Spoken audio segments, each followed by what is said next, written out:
ACH 3017. Processos patológicos no envelhecimento 2. Infecções virais e agentes antivirais.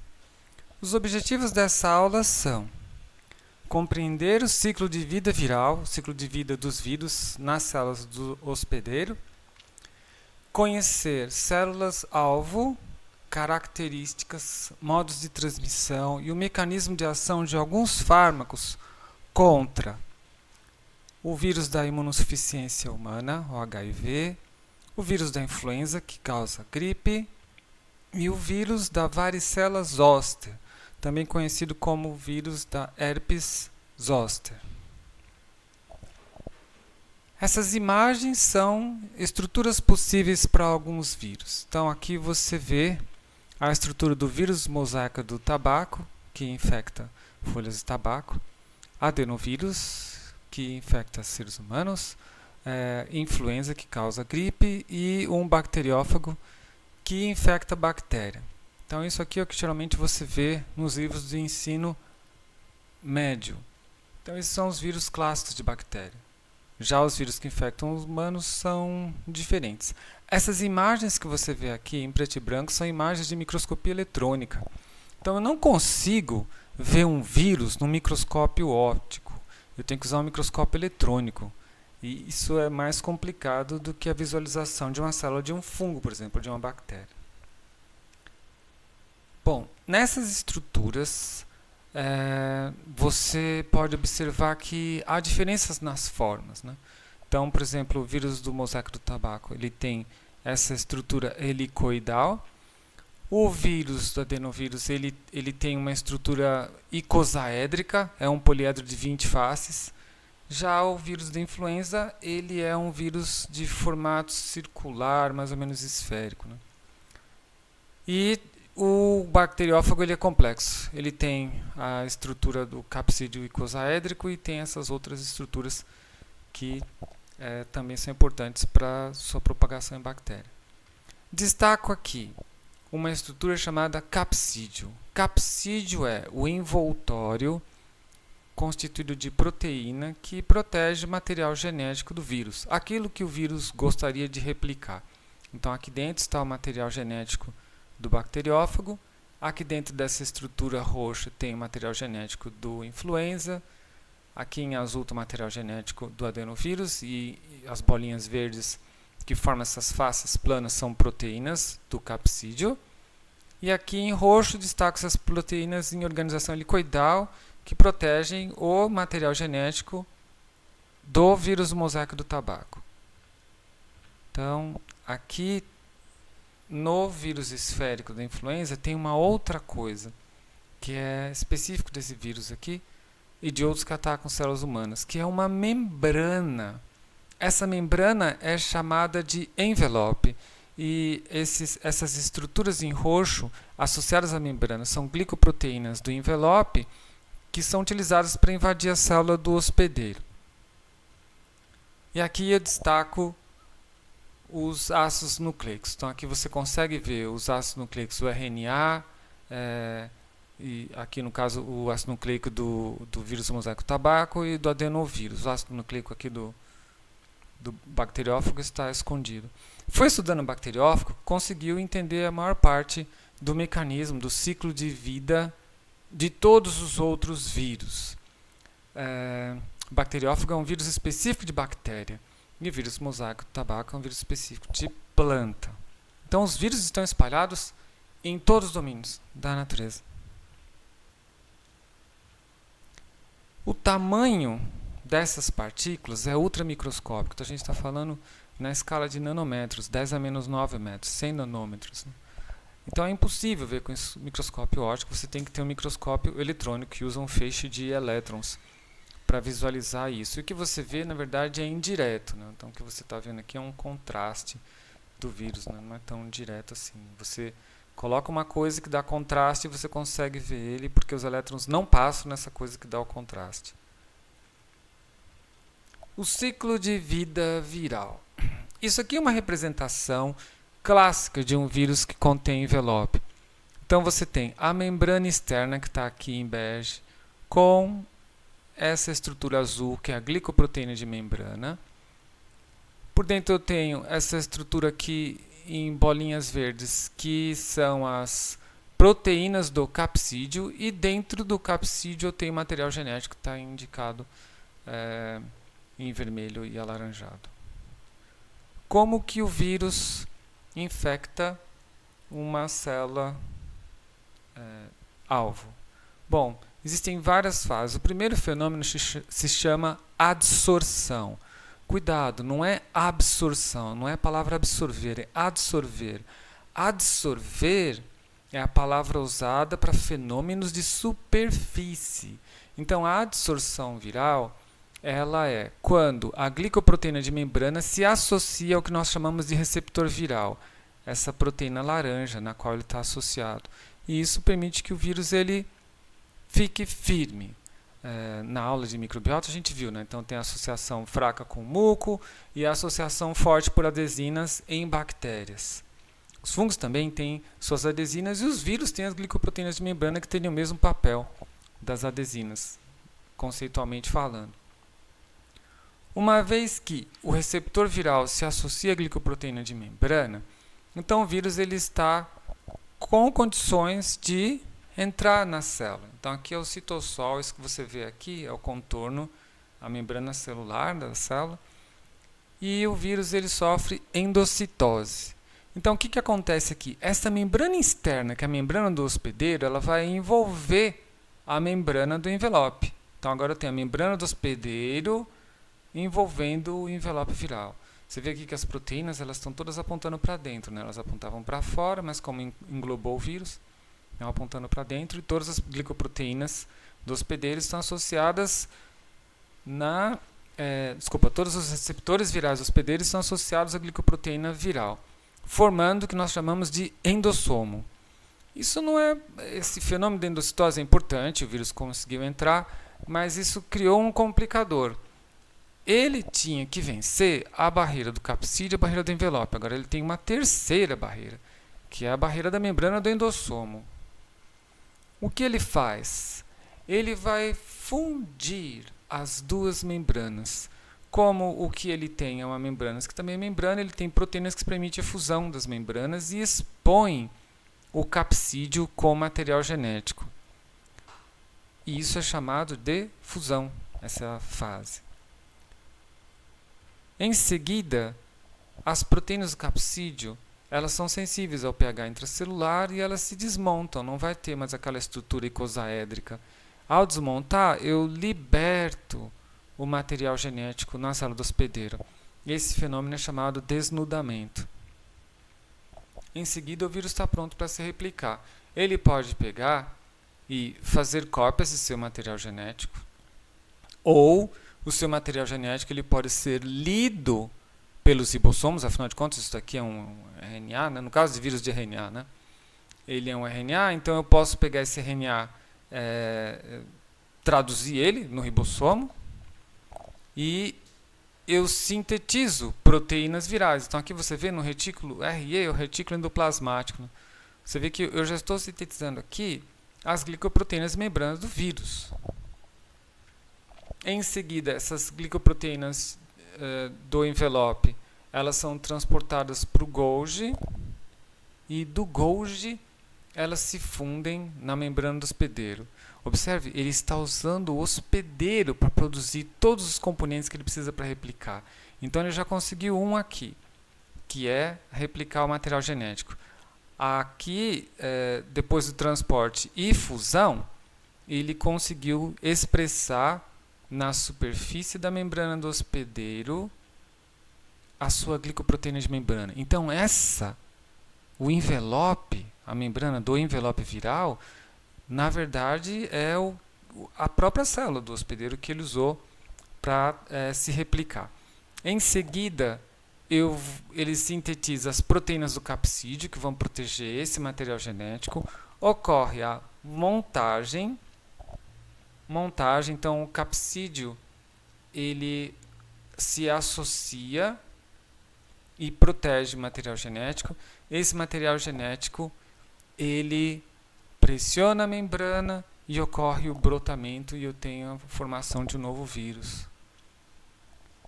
Então, isso é a bioquímica do vírus. Por que é muito mais difícil obter toxicidade seletiva com um fármaco antiviral?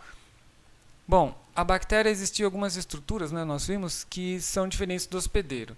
No fungo é mais complicado, porque o fungo é uma célula eucariótica, então ele vai ter as mesmas proteínas do metabolismo do hospedeiro.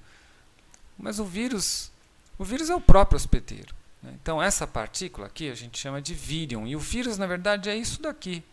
É o ser se replicando na célula do hospedeiro.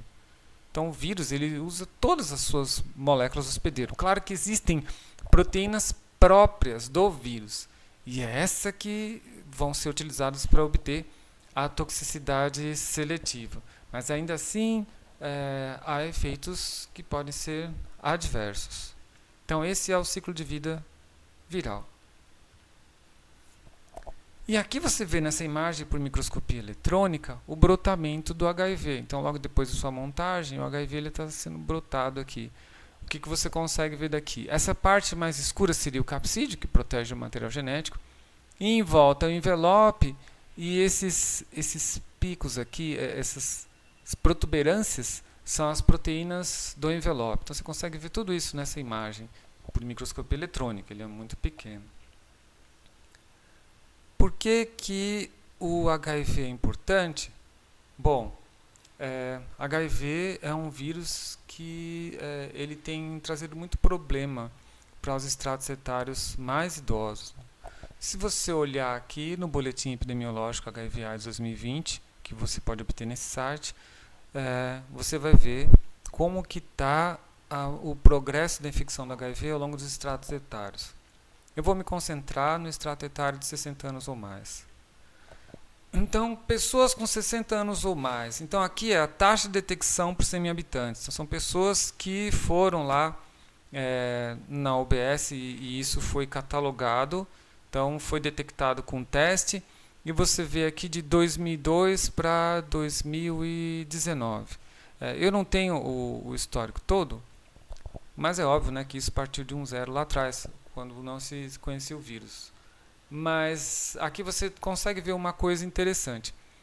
Em azul é a curva de homens e aqui em vermelho a detecção em mulheres. Você observa que houve um aumento de 2002 até mais ou menos 2010. Depois um platô razoavelmente alto e então cai.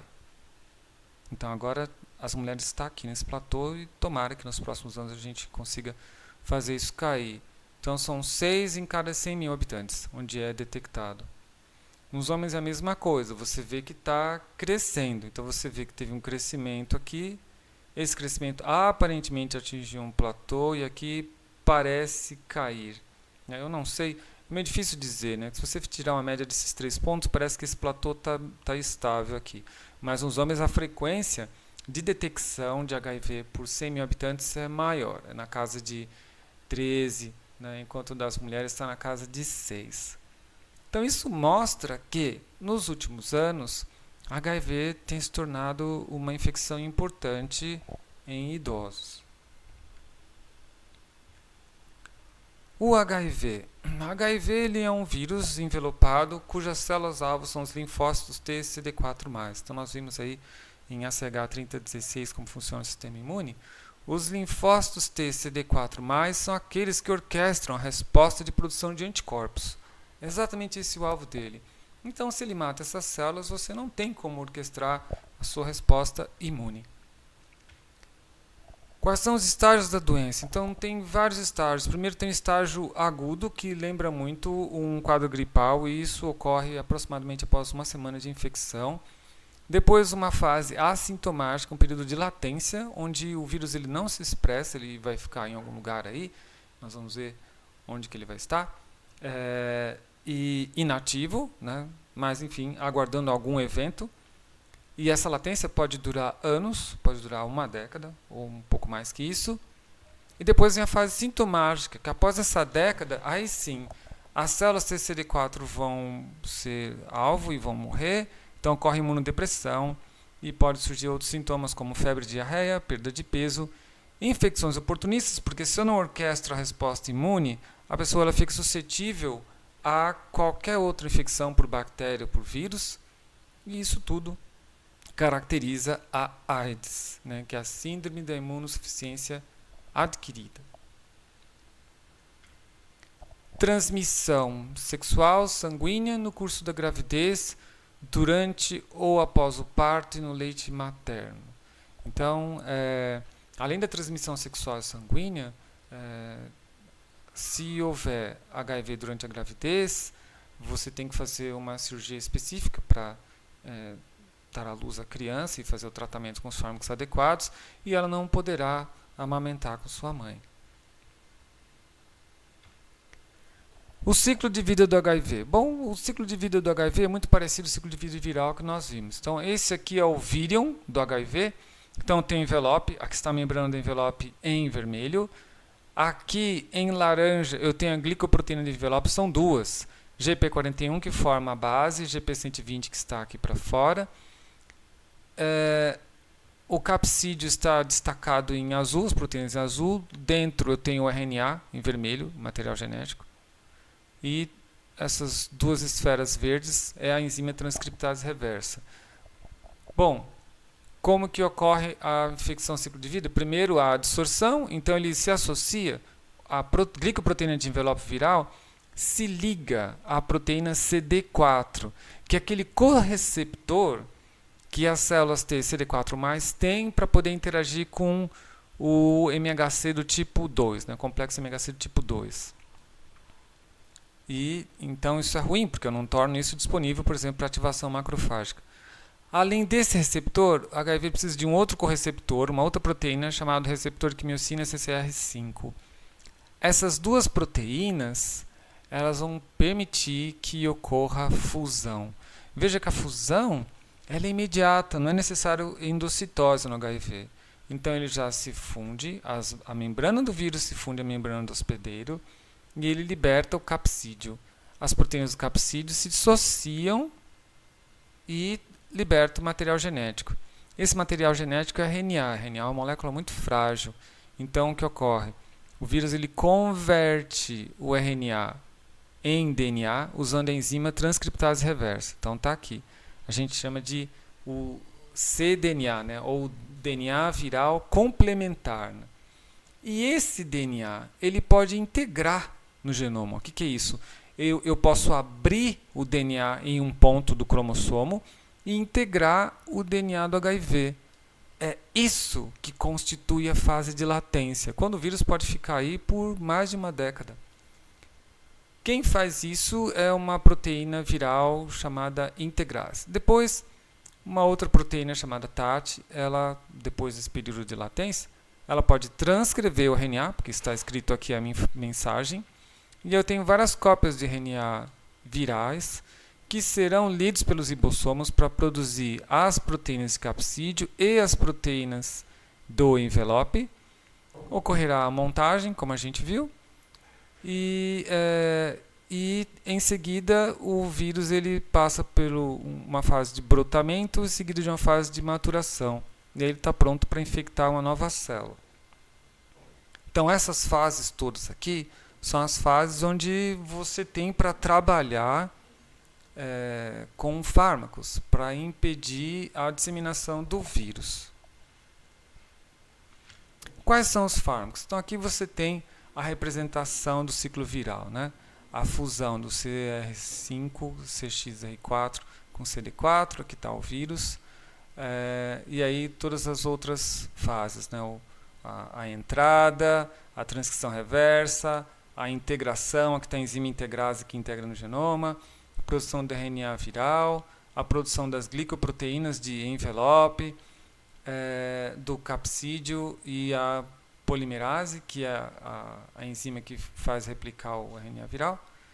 E esse vírus é montado, ele brota e depois ele tem uma protease interna que participa de sua maturação.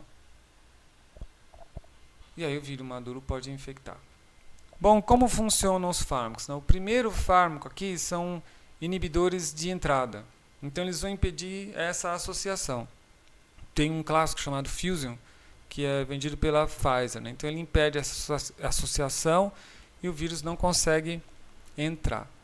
Depois eu posso ter inibidores de transcriptase reversa, que não deixam converter o RNA em DNA. Tem clássicos assim. Um deles é o AZT, que foi um dos primeiros fármacos utilizados para isso daí. Depois eu tenho inibidores de integração, que são inibidores que vão impedir que a integrase coloque o DNA viral dentro da célula. Se ele ficar lá, então ele pode existir lá em latência por um grande período. Se não, essa célula pode vir a morrer e ele não integra, ele não vai ter esse período de latência. Outros inibidores, o inibidor de protease. A protease viral ela é importante para o maturamento do vírus. E são esses inibidores de protease, como o saquinavir, que são muito importantes, porque se eu pegar um inibidor de transcriptase reversa e um inibidor de protease e um inibidor não nucleotídico da transcriptase reversa, eu formo uma coisa chamada coquetel. E é com isso que eu trato as pessoas infectadas com HIV. E existem também inibidores de maturação viral. Na verdade, eu acho que aqui o artista ele não fez muito bem. A protease, quando eu transcrevo a proteína viral, ela é uma poliproteína, né? Todas essas proteínas aqui estão fundidas numa só. E a protease ela acaba processando isso, clivando para separar elas. Se eu inibo a protease, eu não separo essas proteínas para montar um capsídeo viral e todos os outros elementos do vírus, né? Então a ideia aí no inibidor de protease é impedir que ocorra a separação, né, a clivagem da poliproteína viral nos elementos necessários para montar o vírus. É assim que se trata HIV. A pessoa com HIV. Né? Segundo vírus, que nós vamos ver, é o vírus influenza. Então aqui você tem uma imagem com microscopia eletrônica, você vê aqui que a forma é mais ou menos esférica, né? Às vezes meio ovoide. Aqui você consegue ver as glicoproteínas de membrana do vírus. E isso é uma reconstrução por computação gráfica. Então você vê que ele tem basicamente dois tipos de glicoproteína. Essa daqui e essa de 4 bolinhas aqui. Cada uma dessas tem um nome. Então uma dessas vai se chamar hemaglutinina A e a outra vai se chamar neuraminidase. Influenza. Então, as células-alvo do influenza são as células do trato respiratório. Características. Sintomática dele, febre. Então, todo mundo que teve gripe sabe que vai dar uma febre razoavelmente alta, dependendo da cepa. Né? Dor muscular, tosse seca, né? Tá, mialgia, né? Dor muscular, tosse seca, dor de garganta, espirros, coriza. E nos idosos não é tão expressivo esse sintomático aí. Ele tem duas proteínas glicoproteínas do envelope. Então, a primeira é chamada hemaglutinina A e a outra neuraminidase. Né? Isso permite que classifique os vírus. Então, por exemplo, você tem lá o vírus H1N1, a hemaglutinina do tipo 1, neuraminidase do tipo 1. H5N1, hemaglutinina do tipo 5, neuraminidase do tipo 1. Transmissão. Essa transmissão pode ocorrer de pessoa para pessoa. Ao falar, tossir, espirrar, contato com secreções do doente. Corre também transmissão entre galináceos e humanos e porcos e humanos. No fim, influenza ele acabou infectando os humanos. Eram vírus de galináceos e de porcos que, pelo fato de a gente, lá no passado, na Ásia, começar a criar esses animais para alimento, o vírus evoluiu e começou a infectar humanos, e aí virou uma gripe de humano para humano. Ciclo de vida do influenza e tratamento. Então, esse é o ciclo de vida do influenza. Isso aqui é a estrutura do influenza. Aqui está o material genético dele. Ele desenhou de uma forma mais simples, né? Então ele não vai desenhar aqui o capsídeo, o envelope, mas aqui ele destaca algumas proteínas. Então ele tem a hemaglutinina A, que é isso que parece um triângulozinho aqui em vermelho. A neuraminidase é esse T. Receptor HA é o receptor viral, a proteína, glicoproteína humana, que liga na hemaglutinina A. Você vê que encaixa no triângulozinho isso aqui. Proteína M2 é uma proteína viral importante, que nós vamos ver daqui a pouco. A amantadina é um fármaco. E o inibidor de neuraminidase também é um fármaco. Então, ciclo viral. a proteína HA se associa ao receptor HA. Então está aqui, o vermelho no azul, eu consegui absorver, associar o vírus à superfície da célula alvo. O influenza ele vai formar um endossoma, então está aqui, fusão das duas a segunda membrana, né? E essas duas membranas se fundem, permitindo que ocorra o desnudamento viral. Quem leva à fusão das membranas é essa proteína aqui, que é a proteína M2. Aqui você vê que ela está representada cheia e aqui ela tem um risco no meio. Ela é um transportador de membrana, então ela vai afetar o pH disso e permitir que seja liberto o RNA viral. Depois desse RNA viral, ele pode ir, por exemplo, para um retículo endoplasmático, onde você observará a síntese das glicoproteínas virais. Essas glicoproteínas migram do Golgi, do retículo endoplasmático para o Golgi, do Golgi para a membrana plasmática. E aqui você vê já a formação do envelope viral na membrana do hospedeiro. Então, em seguida, esse RNA ele entra aqui e você tem a formação das partículas que vão infectar a próxima célula do hospedeiro. Como funcionam os fármacos? Bom, existe um fármaco chamado amantadina, inclusive esse fármaco até é usado em tratamento de doença de Parkinson. A amantadina ele inibe essa proteína M2 amarela aqui, que faz a fusão das duas membranas.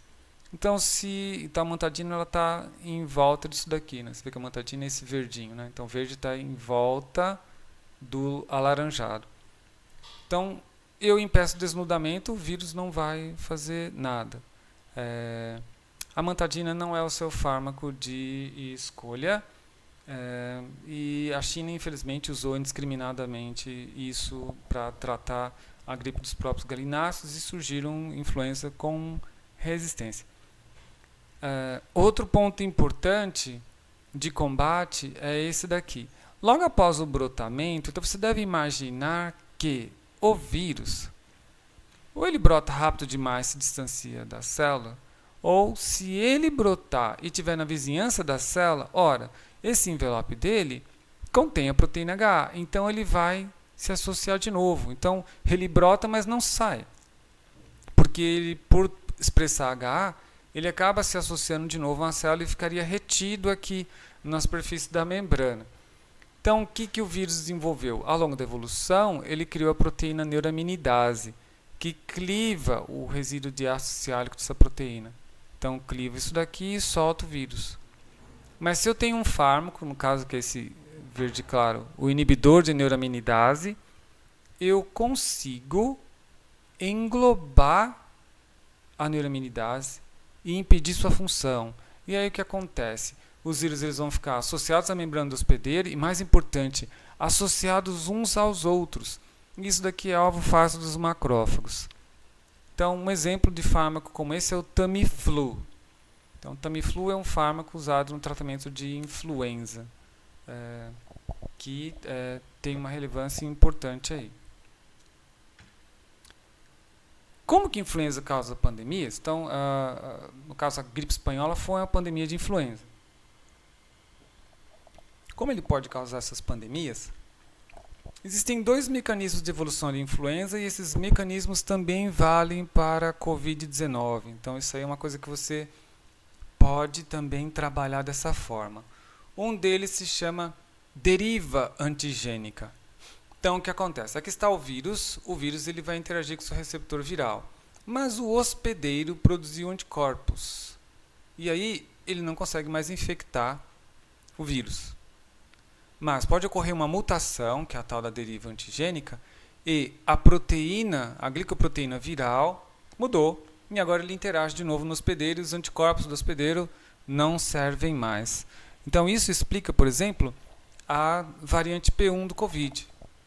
Foi exatamente isso, ocorreu uma mutação aqui. Então nas gripes, por que a gente tem vacina de gripe todo ano? Porque você tem essas derivas antigênicas.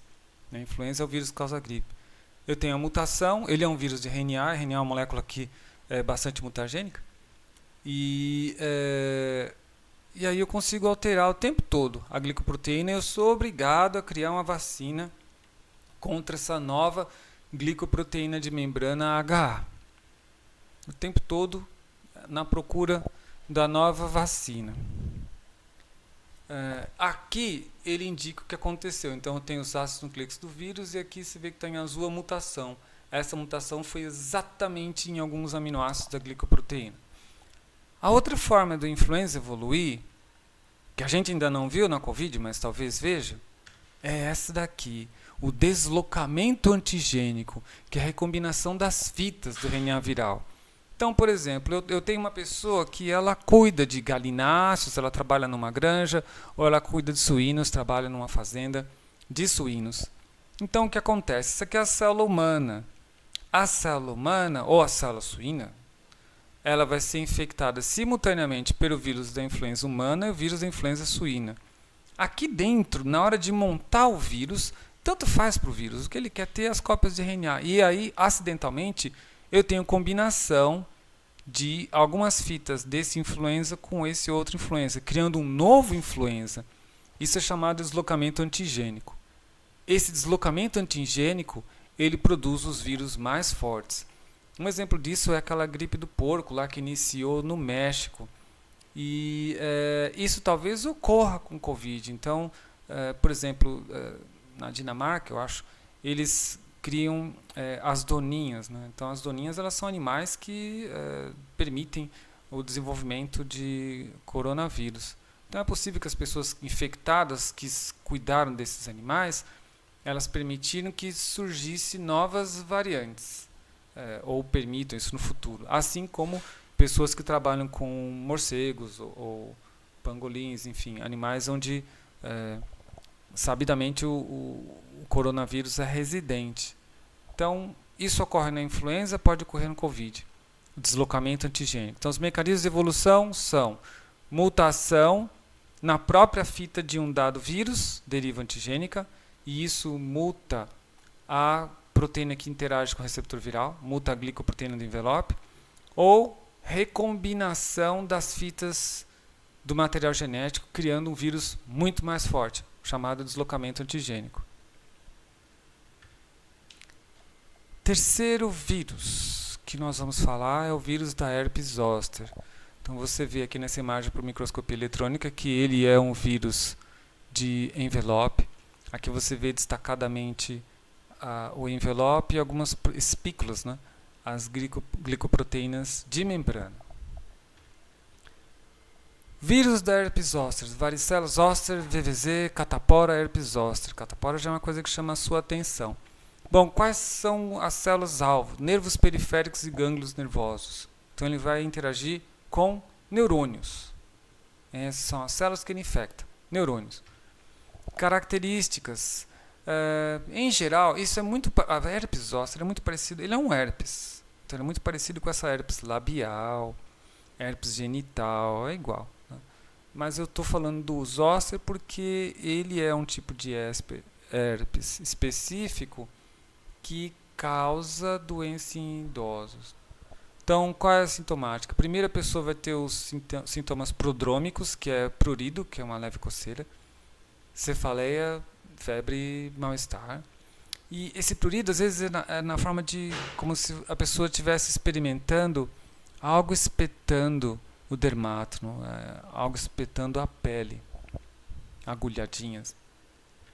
Depois, no lugar onde você estava experimentando isso, que pode ser uma agulhadinha, pode ser uma dor, ocorrerá erupção, formação de a vesícula, e essa vesícula estoura, formando uma crosta, e depois isso se resolve. Então, o próprio sistema imune da pessoa resolve.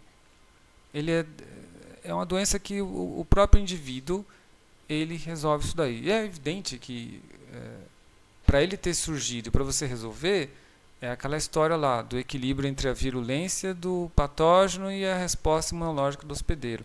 Se a resposta imune estiver boa, resolve.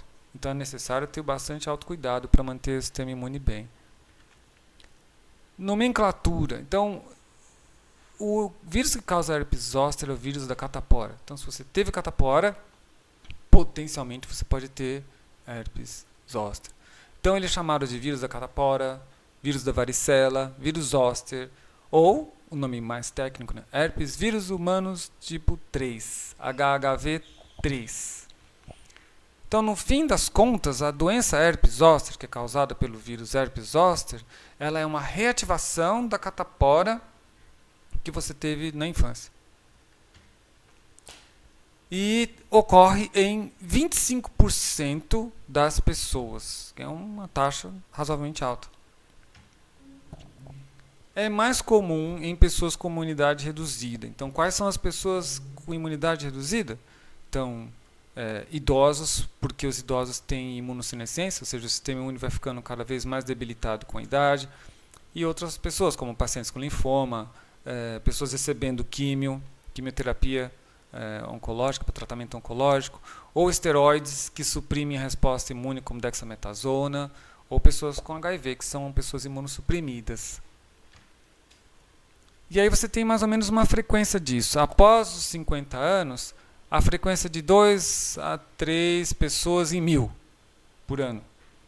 Acima de 70 anos é 8 em 1000. Então é uma frequência baixa, mas é razoável, né? Se você transporta isso para números grandes, que é um número de uma população. 25% da população, né? Pode estar sujeito a isso daí. Quais são as características clínicas? Bom, primeiro a pessoa sente sintoma prodrômico e lá se desenvolve uma vesícula. Essa é a imagem da vesícula. Essas lesões, elas só vão afetar um dermátomo. O que é isso? Você só vai ver esse tipo de lesão em um hemisfério da pessoa. Você vai ver em um lado da face, em um lado das costas. Você nunca vai ver nos dois. É sempre um lado. E isso dura de 3 a 5 dias antes dessas bolhas estourarem, formar pústula e secar espontaneamente pela própria ação do sistema imune e da regeneração dos queratinócitos. Nos imunocomprometidos, então, o que vai acontecer? Você tem o sítio mais comum de reativação, né? Que são os nervos torácicos. Então, no tórax, em um dos lados do tórax, vão formar essas bolhas. Ou no nervo trigeminal, que é um dos lados da face. O nervo trigeminal é um nervo que irradia para toda a superfície da face. E ele também irradia para os olhos.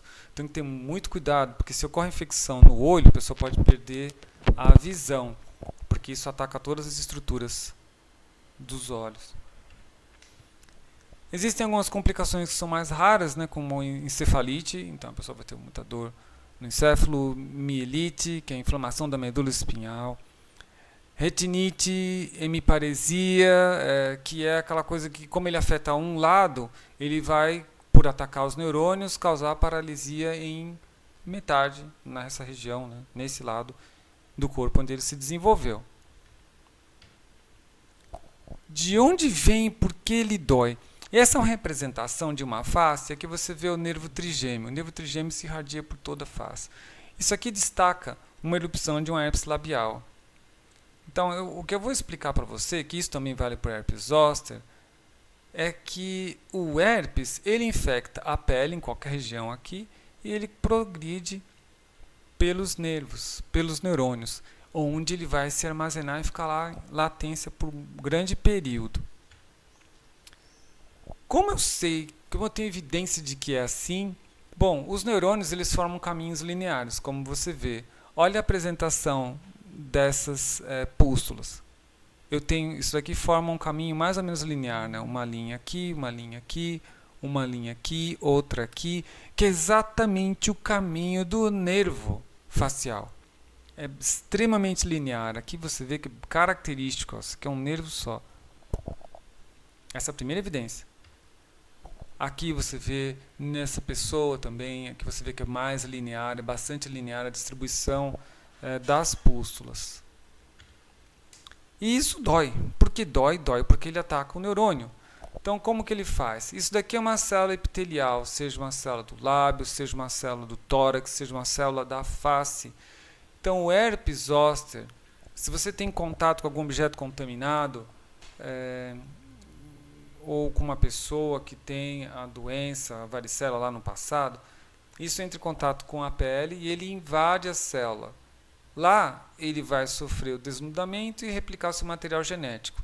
Quando o sistema imune da pessoa está bem, ele vai tentar escapar disso, porque ele pode ser erradicado. Então o que ele faz? Ele vai brotar e infectar um neurônio vizinho. Lá ele sofre, ele perde seu envelope e aí ele sobe aqui e vai se armazenar no núcleo do neurônio e entra em latência e fica lá no neurônio sensorial por muito tempo. Quando o sistema imune da pessoa está mais fraco, ocorre a reativação. Então, do gânglio neural, que é o lugar onde está cheio de neurônios, né, eu retorno. Então, o vírus ele vai ter um movimento retrógrado aqui e depois ele brota e infecta a célula da derme. Então, essa que é a estratégia dele. Eu primeiro infecto, me armazeno aqui, fico em latência. Depois, o sistema imune está mal, eu retorno, infecto a célula da derme e por aqui eu consigo transmitir para o próximo hospedeiro. Então, essa é a estratégia dele. Então, por que dói? Dói porque ele ataca um neurônio sensorial. Então, você vai afetar o seu receptor de dor. E ocorre latência porque o vírus ele tem tropismo por neurônios e ele vai ficar aqui enquanto ele tenta, né, evadir o sistema imune. Então, por isso que a imunocompetência é importante. Se a pessoa, às vezes, está sofrendo um problema de estresse físico, estresse emocional ou estresse orgânico, do tipo alguma doença, ocorre, né, ou imunocomprometimento como HIV, ocorre, ou envelhecimento, ocorre a oportunidade dele ser reativado. Então é por isso que ele retorna. Porque ele evade o sistema imune e no momento que o sistema imune está mais fraco, ele retorna para a derme para poder se replicar e infectar outros hospedeiros. Como que esse vírus pode ser diagnosticado, essa doença pode ser diagnosticada? Então, primeira forma é exame clínico. Então, você vai ver formação de vesículas, você vê que é só de um lado, não é dos dois lados, só de um lado do dermátomo. E a outra forma é você fazer detecção do material genético, do DNA viral por PCR. Isso é a mesma coisa que se faz com a COVID, né? Então, tenta detectar o material genético por PCR. O PCR é uma forma de você amplificar o DNA viral a partir desta amostra. E isso daqui é uma eletroforese em que eu coloco esse LEDER, é uma escadinha de moléculas de DNA conhecidas. E aqui eu tenho o PC, que é o meu controle positivo, que é uma amostra de uma pessoa que tem o vírus. Aí aparece isso aqui em branco. É uma banda de DNA, de 157 bases de DNA. Então, aqui eu consigo saber esse tamanho, porque isso aqui são vários números de bases conhecidos. E o controle negativo é uma pessoa que não tem. Então, eu vejo que meu teste está funcionando muito bem. Eu tenho dois pacientes, paciente 1 e 2. O paciente 1 tem, porque deu positivo, o sinal dele é igual ao do meu controle positivo. E o paciente 2 não está infectado, tanto quanto o exame mostra, porque o resultado dele é igual ao controle negativo. Então aí eu sei que esse paciente ele não tem a doença. Então exame clínico e tem exame por PCR. Esse exame PCR ele é bom para acompanhar durante a fase que ocorre a replicação viral, como que está essa replicação, e você pode de tempos em tempos fazer isso com algum tipo de biópsia neural para saber se ele ainda está infectando o neurônio, mas em geral o pessoal só coleta a amostra dessas pústulas, né, para confirmar. Né. Bom, o que é essa reação em cadeia da polimerase que permite analisar o vírus, a presença do vírus herpes zoster, que também pode permitir examinar a presença de qualquer outro vírus? Nesse vídeo do YouTube a gente vai ver isso.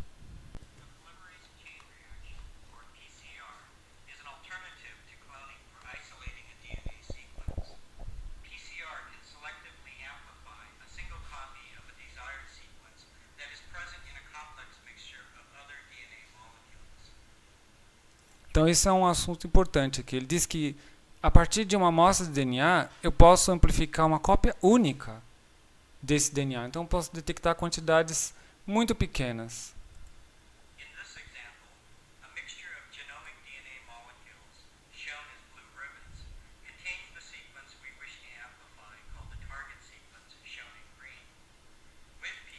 Então, essa é a amostra de DNA que se tem. O que você gostaria de amplificar está aqui em verde. Aqui é a temperatura atual do sistema. Então, o sistema está a 35 graus Celsius. Isso aqui vai ser chamado de target sequence, ou sequência alvo.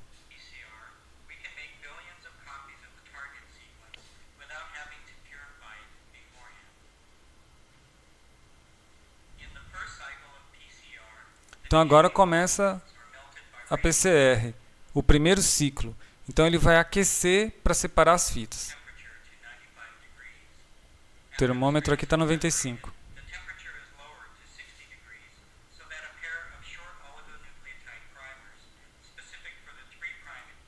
Bom, o que acontece aqui? Depois eu construí artificialmente um par de moléculas artificiais que pareiam com essa minha região de sequência alvo. Eu reduzo a temperatura, estava muito alta para separar as fitas, reduzo o suficiente para que eles pareiem. E aí uma enzima vai amplificar esse DNA, vai sintetizar uma fita nova de DNA.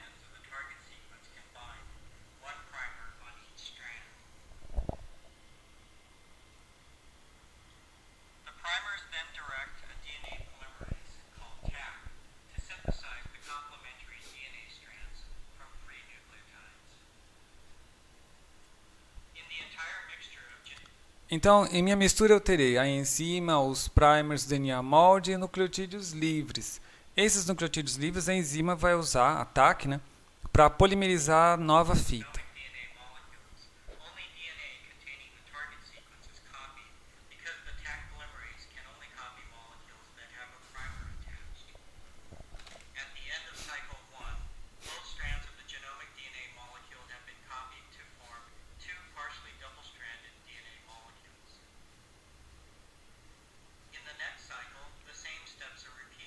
Então esse é o fim do ciclo 1. Com o primer eu amplifiquei, a partir do meu molde, que é essa fita maior, eu amplifiquei parte da região de interesse mais isso daqui, parte da região de interesse mais esse pedacinho aqui. Vamos para o segundo ciclo. Aquece para separar as fitas.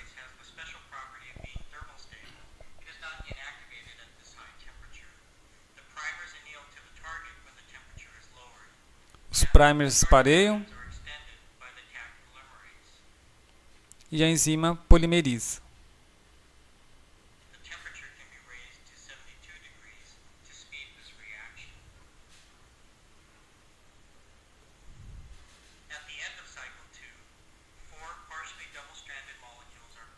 Então esse é o fim do segundo ciclo. Eu tenho uma molécula desta forma, eu tenho essa que conseguiu amplificar exatamente esse trechinho aqui, que é o trecho de interesse, nessa outra também, e essa daqui tem essa parte parcial aqui. Vamos para o terceiro ciclo.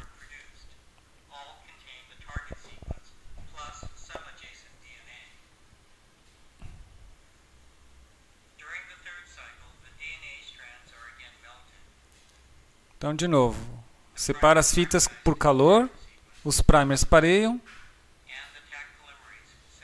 e a TAC sintetiza o DNA.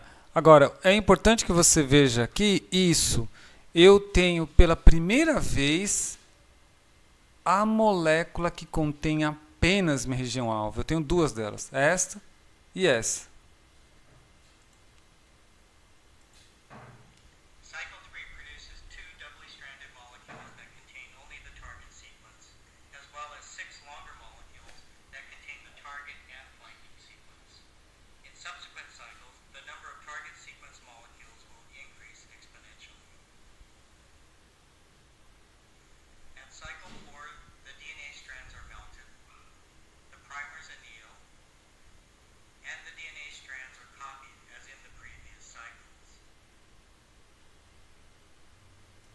Então, fim do ciclo 4.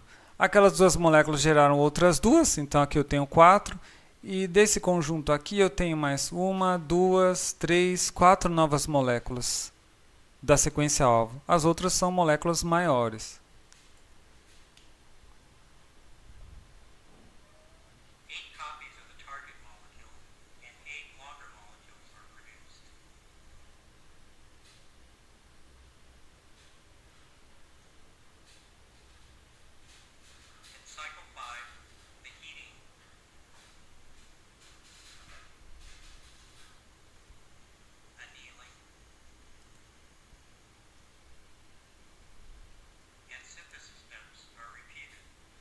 Então repete os mesmos passos no passo 5.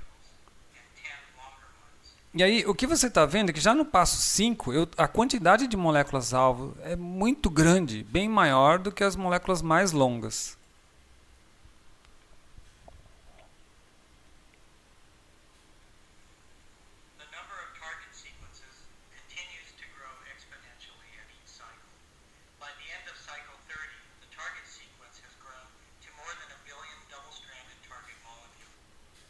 E aí, no fim do ciclo 30, teremos mais de 1 bilhão de moléculas-alvo e 60 moléculas maiores que são utilizadas para precursor. Então, a partir de uma única molécula de DNA, eu cheguei a 1 bilhão de cópias. É isso que gera aquelas bandas da PCR.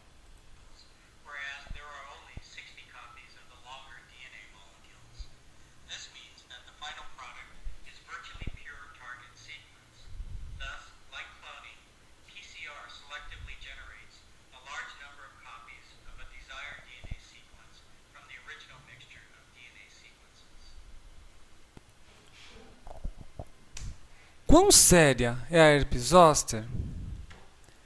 Bom, a herpes zoster, ela causa aquelas lesões que têm dor. A dor é o fato de ter atacado os neurônios. Né? Em algumas pessoas, essa dor, ela persiste por alguns meses e às vezes por alguns anos. Se a dor durar por mais de 4 meses, ela tem um nome e o nome é neuralgia pós-herpética. Então, essa dor é ruim porque ela vai debilitar a pessoa, que vai se tornar muito sensível. Então, imagine se isso ocorreu nos nervos da face, se isso ocorreu no tórax ou no lado do braço. Então, isso vai tornar a pessoa incapaz de fazer algumas atividades e isso pode levar até perda de emprego, depressão, isolamento social. Então, neuralgia pós-herpética é muito sério. Por isso que essa doença tem que ser tratada o mais rápido possível, assim que os sintomas são detectados, para evitar que chegue a neuralgia pós-herpética. Quais são os fatores de risco para desenvolvimento de neuralgia pós-herpética? Então aqui está. Primeiro, ter acima de 50 anos. Então a pessoa que tem sintoma prodrômico e tem mais de 50 anos, ela tem que se tratar muito rápido, principalmente se for do sexo feminino. E aqui são a presença dos sintomas prodrômicos, que é aquela sensação que a pessoa vai ter de um calorzinho, uma pontadinha, no local onde vai formar a vesícula, já é uma dica. Se a pessoa tem uma irritação disseminada, como aquela foto daquele senhor lá que tinha irritação por metade da testa, isso também pode ser suscetível à neuralgia após o tratamento, né? E se a pessoa tiver muita dor na apresentação dos sintomas, e se ele tiver o vírus detectável por PCR. Às vezes a quantidade de vírus que ele tem é muito baixa, então dá aquele resultado lá e não é tão forte assim a carga viral. Mas se a carga viral for alta demais, então isso torna ele mais suscetível, né? Bom, como que é o tratamento farmacológico disso? O tratamento farmacológico clássico é aciclovir. Então, 800 mg, 5 vezes ao dia, de 7 a 10 dias. E isso reduz a neuralgia pós-herpética, o PHN. Então, isso é bom. Mas ele é mais eficaz se for iniciado até 3 dias depois do surgimento das irritações. Então, tem que ser rápido. A pessoa tem que agir rápida nisso. Não pode deixar o vírus se disseminar por mais neurônios. Outros fármacos, fanciclovir, valaciclovir, todos oferecem o mesmo tipo de efeito. Então, são outros fármacos, cada um tem a sua posologia específica, mas todos eles você tem que tomar até 72 horas do início dos sintomas. Aqui existem outros fármacos possíveis, mas a aciclovir é o padrão ouro. Esse antiviral, então a conclusão ele deve ser usado quando a replicação ainda ocorre, porque depois, quando formaram-se as pústulas, não faz mais sentido, seu corpo está limitando. Então, enquanto está ocorrendo a replicação viral, por que isso é importante? O reservatório do vírus é o neurônio, então você está purgando isso, você está matando, impedindo ele de se replicar no dermátomo. Todos os vírus que saem do neurônio e vão para o dermátomo, eles são extraídos do neurônio, então o reservatório neural ele é reduzido, porque nesse período o sistema imune ele está ruim, por isso que o vírus ele está se replicando.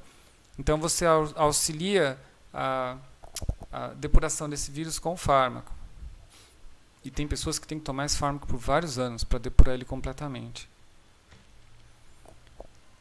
Herpes zoster oftálmico. Isso é muito grave e isso tem que ser tratado por oftalmologista específico. Isso aqui é uma anatomia simples do olho, né? Então você vê aqui, esse é o globo ocular. O globo ocular tem vários tecidos. O tecido branco que é a esclerótida, e embaixo tem a coroide, e embaixo tem a retina, que é onde se formam as imagens. Aqui tem uma região chamada mácula, lútea e a fóvea, que estão envolvidas em doenças em idosos, né, doença macular. Aqui está o nervo óptico, que carrega a informação dos bastonetes aqui para formar a imagem no cérebro. Aqui é o ponto cego do olho, onde a gente não forma imagem, né, que é justamente porque é onde sai a entrada do nervo. O humor vítreo é um fluido gelatinoso que contém o material que permite passagem de luz para formar a imagem na córnea. Aqui é o cristalino, que é a lente que pega os raios do infinito de luz aqui e projetam na córnea. Então isso aqui é feito de várias células, né? E é exatamente aqui onde ocorre a formação de catarata, né? Aqui a íris, os músculos que fecham lá a pupila estão aqui também. A córnea, que retira o seu oxigênio diretamente do meio, e aqui um corpo ciliar, que é de onde vão sair os cílios.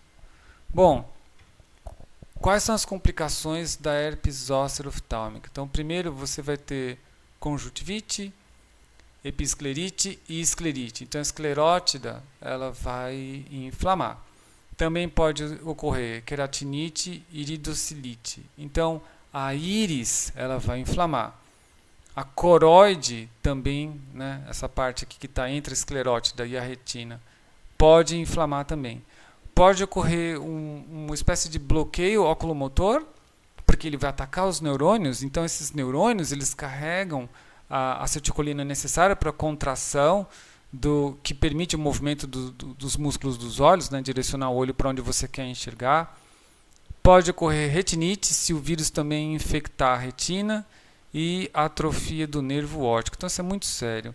E as pessoas que são tratadas disso, elas precisam receber uma injeção de aciclovir direto no olho. Então não é nada agradável isso daí. Se pegar próximo ao olho, tem que correr urgentemente para o oftalmo e ver se não tem nenhum risco, se é necessário anestesia e tomar essa injeção de aciclovir para impedir a lesão mais séria, que seria na retina e no nervo óptico.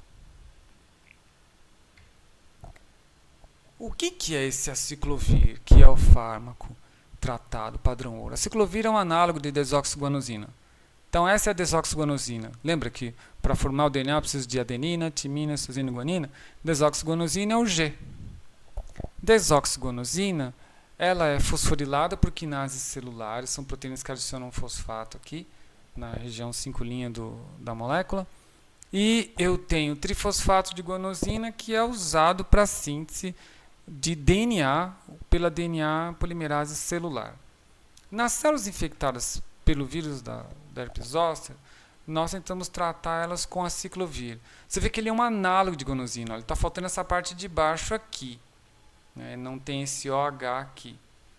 Pode ver, ele está faltando assim. Ele é igualzinho, exceto que não tem essa parte de baixo, né? Esses 1, 2, 3, 4 átomos. O aciclovir, ele não é fosforilado pela quinase celular. Ele tem uma forte afinidade por uma enzima que o vírus tem. O vírus ele tenta replicar, então ele vê que ele precisa de muito mais nucleotídeos fosforilados. Então ele tem uma enzima que acelera esse processo, chamada timidina quinase, que acaba trabalhando melhor e mais rápido que suas quinases celulares. Mas, para o azar do vírus, a aciclovir ele se associa muito bem com essa enzima. então a enzima acaba fosforilando bastante do fármaco. Uma vez fosforilado, a ciclovir ele não sai mais da célula. Então a timidina quinase viral concentra o fármaco na célula infectada. E ele não vai ser concentrado na célula não infectada. Então ele é muito específico. Em seguida, as quinases celulares fosforilam até formar o trifosfato de aciclovir, que é usado pela DNA polimerase do herpes zoster para formar o DNA viral. Então, o que acontece aqui é que a timidina quinase tem afinidade para aciclovir, concentra o fármaco que vai ser utilizado para sintetizar o DNA do vírus. E é por isso que o vírus é erradicado. Uma explicação mais simples disso. Isso daqui é a replicação do DNA do herpes zoster na ausência da ciclovir. Então você tem as bases, né? Adenina, timina, citosina, guanina, timina. O que é isso daqui, esses encaixes? Quando você sintetiza um ácido nucleico, esse OH aqui, ele é utilizado para ligar uma base na próxima. Então, por isso que eu representei desta forma. E aí, vamos sintetizar esse DNA. A pareia com T, T pareia com A, C pareia com G, C pareia com G, G pareia com C, T com A, C com G, sintetizado. Essa replicação, na ausência da ciclovir, o vírus conseguiu replicar seu ácido nucleico. E na presença do aciclovir? A ciclovir é um análogo de guanosina, certo? Do G. Então, A pareia com T, T pareia com A, C pareia com G. Aí você vai dizer, ué, mas o aciclovir não ia entrar aí porque ele é parecido com G? Bom, você tem que lembrar que a célula infectada ela vai continuar produzindo o G dela. Você vai continuar produzindo o seu G, mas vai ter o C e o aciclovir. Eles vão competir pelo C. Nesse caso aí, ao acaso, entrou o G normal, mas no próximo não. Entrou a guanosina modificada, o aciclovir. Você percebe que ele não tem esse formato aqui, ele não tem o OH. Então, o aciclovir, por não ter esse OH, ele é um terminador de cadeia. Onde ele encontra o G, ele não permite que a replicação prossiga. Então, ele concentra o fármaco na célula infectada, termina a cadeia e é um inibidor competitivo, porque ele vai competir pelo G normal. Então, a aciclovir ele tem 3 propriedades que permitem que ele seja um fármaco muito eficaz contra o vírus da herpes, um vírus do tipo HSV. Quem descobriu isso e recebeu o Nobel por isso foi Gertrude Bell Lyon, que é uma pesquisadora inglesa. Então foi ela que entendeu que o aciclovir era modificado pela timidina quinase e que as quinases normais iam formar o trifosfato de aciclovir e aí o vírus morria porque ele incorporava isso em seu DNA, né? Então isso aí é um trabalho de uma grande pesquisadora mostrando as forças das mulheres nas empresas farmacêuticas inglesas e com grande contribuição em benefício da humanidade. Resumo. O ciclo de vida viral depende do metabolismo do hospedeiro e ou da síntese de enzimas virais que são alvos de fármacos. Então, é difícil obter toxicidade seletiva porque os vírus usam as células do hospedeiro, mas existem algumas proteínas que são específicas, né? Por exemplo, a timidina quinase viral seria um alvo, porque o hospedeiro não tem. Sítios de inibição incluem desnudamento, replicação e liberação do vírus. A ciclovir é metabolizado e termina a cadeia da síntese de DNA viral do HSV. E inibidores de neuraminidase impedem a liberação do vírus da influenza. E o coquetel, ou terapia tripla, é uma combinação de inibidores de replicação com inibidor de protease viral, impedindo a ação da protease do HIV, e isso não permite a montagem do capsídeo do vírus. Bibliografia. Então, se você quer estudar melhor o ciclo viral, então você vai procurar aqui no livro do Harvey Lodish, que é o livro Biologia Celular e Molecular, muito bom, da parte bioquímica. Se você quer ver tratamento contra a influenza, você vai ver esse trabalho do Grant, que vai falar dos fármacos utilizados para inibir a neuraminidase.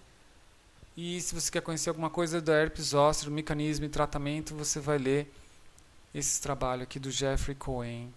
Então são antigos, mas eles têm exatamente o que eu expliquei nesse nível de didática.